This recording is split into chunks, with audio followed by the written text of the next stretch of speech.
Assalamualaikum warahmatullahi wabarakatuh. Perkenalkan, saya Suci Selastri dengan NIM 6022022002461, kelompok Ekonomi Syariah.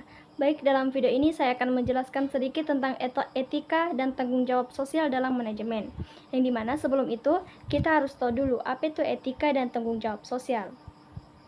Etika merupakan prinsip moral yang menjadi pedoman untuk menentukan apa yang benar atau salah dalam perilaku individu maupun organisasi, di mana dalam manajemen, etika mengacu pada standar perilaku yang memandu pengambilan keputusan dan tindakan dalam organisasi. Yang kedua ada tanggung jawab sosial, di mana tanggung jawab sosial merupakan kewajiban organisasi untuk bertindak demi kepentingan masyarakat dan lingkungan selain dari kepentingan ekonomi dan laba semata. Poin yang kedua itu ada prinsip-prinsip etika dalam manajemen. Yang pertama, kejujuran, berperilaku jujur dalam komunikasi dan tindakan baik internal maupun eksternal. Yang kedua, ada keadilan yang dimana menghindari diskriminasi dan memberikan perlakuan yang adil kepada semua pihak. Yang ketiga, ada integritas yang mematuhi nilai-nilai moral meskipun menghadapi tekanan eksternal. Yang keempat, ada tanggung jawab yang memikul tanggung jawab atas keputusan dan tindakan yang diambil. Yang kelima, ada peduli terhadap stakeholder, mempertimbangkan dampak keputusan terhadap karyawan, pelanggan, masyarakat, dan pemegang saham. Poin selanjutnya itu ada pentingnya etika dalam manajemen. Yang pertama, kepercayaan, membantu membangun dan mempertahankan kepercayaan antara organisasi dan stakeholder. Yang kedua, reputasi, menjaga citra perusahaan agar tetap positif. Dan yang ketiga itu ada keberlanjutan, yang dimana memastikan keberlanjutan jangka panjang perusahaan melalui praktik yang etis.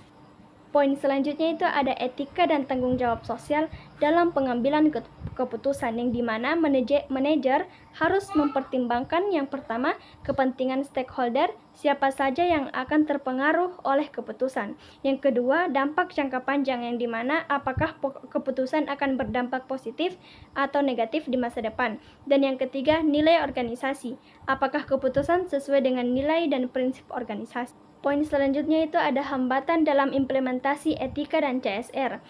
Yang pertama, tekanan ekonomi yang fokus pada keuntungan semata dapat mengabaikan nilai etis. Yang kedua, kurangnya kesadaran karyawan atau manajemen yang tidak memahami pentingnya etika dan CSR. Yang ketiga, kompleksitas stakeholder, yang dimana kepentingan yang bertentangan antara berbagai pihak. Selanjutnya itu ada strategi mengintegrasikan etika dan CSR. Yang pertama ada kepemimpinan etis, yang merupakan pemimpin harus menjadi teladan dalam bertindak secara etis. Yang kedua, pelatihan etika, yang memberikan pelatihan etika untuk meningkatkan kesadaran karyawan. Yang ketiga ada kebijakan dan kode etik, yang dimana menyusun kebijakan yang memuat panduan perilaku etis. Yang keempat itu pengukuran dan pelaporan, yang dimana melakukan evaluasi berkala terhadap dampak sosial dan lingkungan perusahaan. Yang terakhir itu ada studi kasus, yang contoh positifnya perusahaan yang menerapkan program CSR seperti Unilever yang berfokus pada pelestarian lingkungan. Yang kedua ada contoh negatif, yang merupakan skandal perusahaan seperti Enron yang menunjukkan kegagalan dalam mempertahankan etika bisnis. Baik, sekian mungkin hanya itu yang bisa saya sampaikan. Lebih dan kurangnya mohon dimaafkan. Sekian dan terima kasih. Wassalamualaikum warahmatullahi wabarakatuh.